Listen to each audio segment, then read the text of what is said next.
Hey guys, I hope you had an amazing Thanksgiving with your families and loved ones, even if you were alone and got an opportunity to think about all the things you're blessed with and thankful for. It could be something as simple as being able to get up every morning. I have a tenant, right? The guy is probably 70 years old, not even. And he's a vet, and he lost one of his legs, and this man refuses to be helped by anyone anywhere. They try to put him in a nursing home, do all kinds of things with him, and he kind of just refuses to give up. He called me this morning and he said that he got an infection. He has diabetes and he's also on dialysis. And he called me this morning and he said, "Hey, Irina, happy Thanksgiving." I said, "Happy thanks to him as well." He said, "I won't be back in the house for a while." I said, "Why? What's going on? What's wrong?" And he advised me that they were going to remove his hand because some infection or something had spread throughout and he needed to remove his hand. And so I was hurt. I was like, "Oh my God, that's horrible. How are you going to do? You already have a hard time getting around with one leg. What are you going to do with like one arm now?" So he's going to have one arm and one leg. And I'm not trying to be funny here. I'm doing the best I can to articulate the story to you. And he says, "You know what? I'm just thankful to be here." And I was like, wow. There are a lot of people who did not wake up today. There's going to be a lot more that will not wake up tomorrow.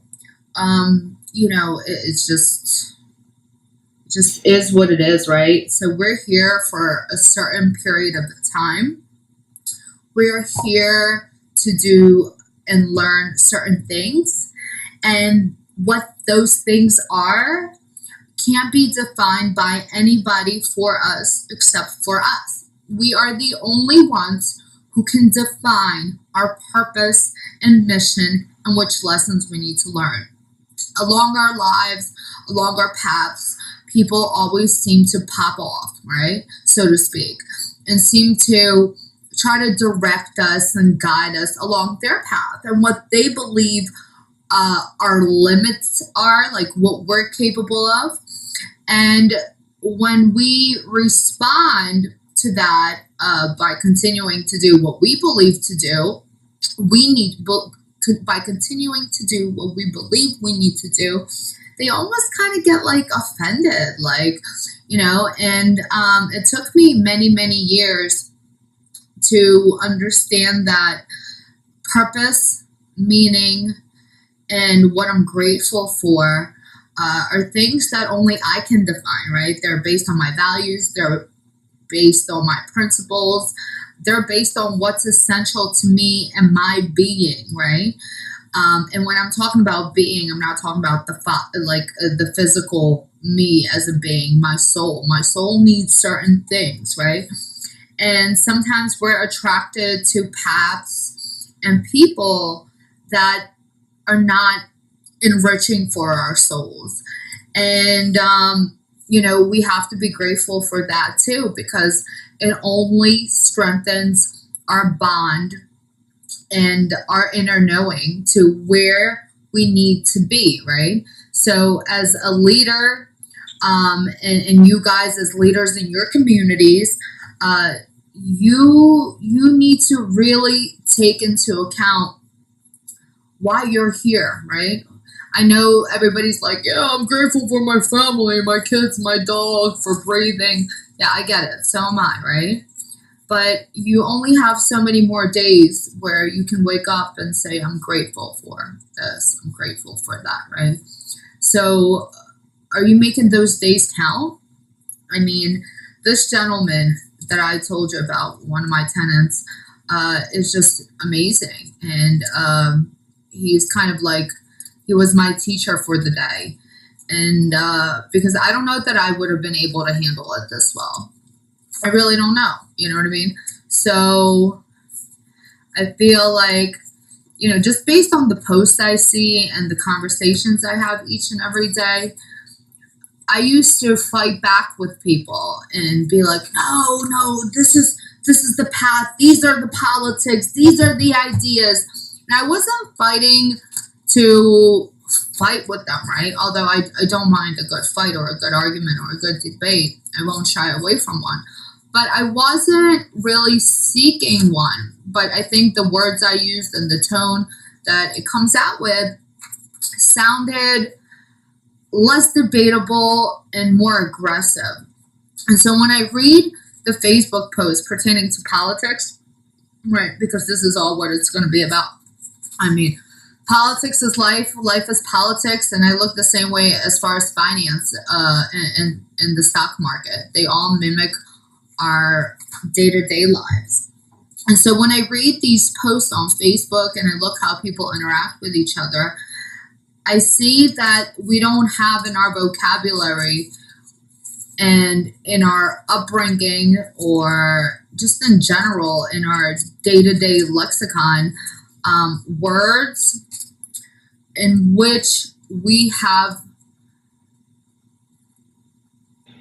the ability to agree to disagree, right? So a lot of us, and what I mean by that is that we're not mindful of the weight and the strength that words carry, right? We were all raised to believe sticks and stones can break my bones, but words will never hurt me. It's almost like that concept of fake it till you make it. Actually, it turns out words can hurt, right? And we remember them. And it's not that words hurt, it's just that we as humans are naturally programmed to assign certain meanings to them, and we're kind of programmed to replay that tape, the tape being those words in our head far after that conversation has been had on Facebook or elsewhere. So what I want to say to you is, let's be grateful for all the things we want to be grateful for, right?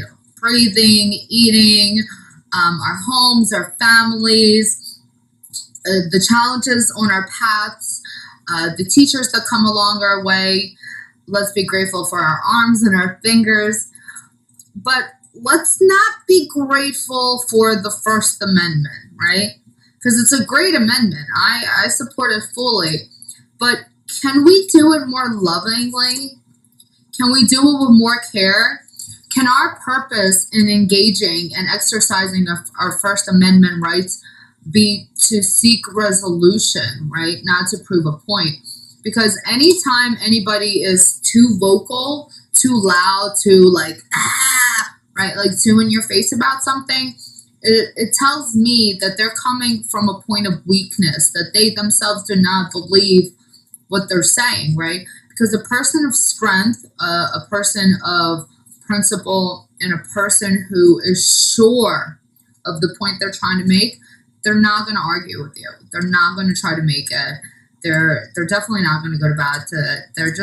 They might respond for a minute or two, but at the end of the day, they're going to be like, F this, like, we're just going to agree to disagree, right? Because they're playing to a higher purpose. They're playing to a higher God. And they know that at the end, the universe, believe what you will. I mean, I'm not pushing God on anybody, but there's just certain laws, physics, right? There's certain physics at play here in the world. And what goes around comes around, right? Karma. So you might be the catalyst for that lesson. You might not be necessarily the one who's going to present the lesson. But at the end of the day, we always walk around from these interactions and carry them into our daily lives, into our families. Our kids see and hear how we act. So if we're bullying people on Facebook because we disagree with their politics, don't think your kids don't notice. Don't think it doesn't spill over into your marriage and your personal life or your work life. Everything you do matters. Every single little step matters, and it's playing into the big picture. So again, I'm going to wrap this up, but let's be grateful, right? But let's also be mindful, because gratitude without mindfulness is just one of those fancy words, shrinks and people trying to sell you the dream online through seminars and books and whatever, try to push. It's a beautiful word. It's a great word. But what does it really mean, right? To live with gratitude means to live with mindfulness. And to be mindful is to be aware of your own strength, right? Even when you think you have none, I assure you, you do. You do have strength. You have strength as voters. You have strength as human beings. You have strength in your communities, on your street, in your house. What you do matters. How you do it matters.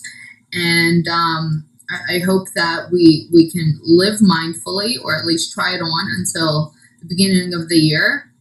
And tell me how your life changes. Just be here, right here, right now. Right? Don't worry about the conversation you had yesterday. Right? It's in the past. You can't change it. Don't worry about the future. You can't predict it. And most of the times, the stories that we play in our head about the future and what it will be like and where it will be, it doesn't actually work out like that. Most of the times, it works out a whole lot better, right? Like way better than anything we could have expected. And the things we fear are just talks, just conversations from our ego trying to steer us from what we should be focusing on. It's almost like the lying, cheating media of today, right? Like, they create a diversion. They're like, oh, pay attention to this. Like, Ivanka Trump's sister had a label or a price tag on her shoe.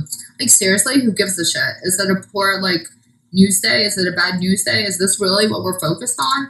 You're focused on people's shoes and what they're wearing, right? Let's be more mindful than that. Let's be deeper than that. Let's be people of value. Let's show that we care, that, you know what I mean, that the status quo or what people want to prescribe to us might not be for us, and that's okay, right? So let's go out there. We have only a few more weeks till 2019, and try to bring in this holiday season with more mindfulness. I know holidays are a really stressful time for a lot of people. I see that when everybody joins the gym, like January 3rd, and shows up all the time. I'm like, oh, I've never seen you here. Hi.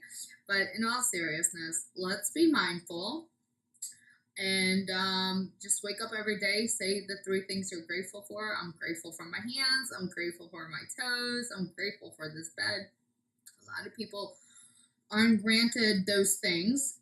And then live our lives mindfully, being in the moment, right? Really appreciating what we have. And I promise you, I absolutely promise you. And if I'm lying, come to me and let me know. And live in the moment and kind of just let the future be what it's going to be. It's going to be exactly what you need it to be. Let the past go, right? You don't live there anymore. It's not for you, right? And I don't mean just like physically, I mean energetically. You just really have to purge and release daily, weekly, monthly, annually, because a lot of the stuff I read here and see, it's not even on point. It's you can see and read between the lines and see that there's deeper issues at play. And regardless of who our president is, regardless of who our city council person is, we the people have to fix ourselves, fix our homes, fix our communities, because everything else is going to be pretty much a bandage, right? So regardless of who our president is, regardless of who's stealing in the city of Philadelphia, we still have to show up and be the best people we can be. And only then will we be able to create the type of world and change that, we want to be a part of. Anyways, God bless. Have a great weekend, and I'll talk to you guys real soon. Bye.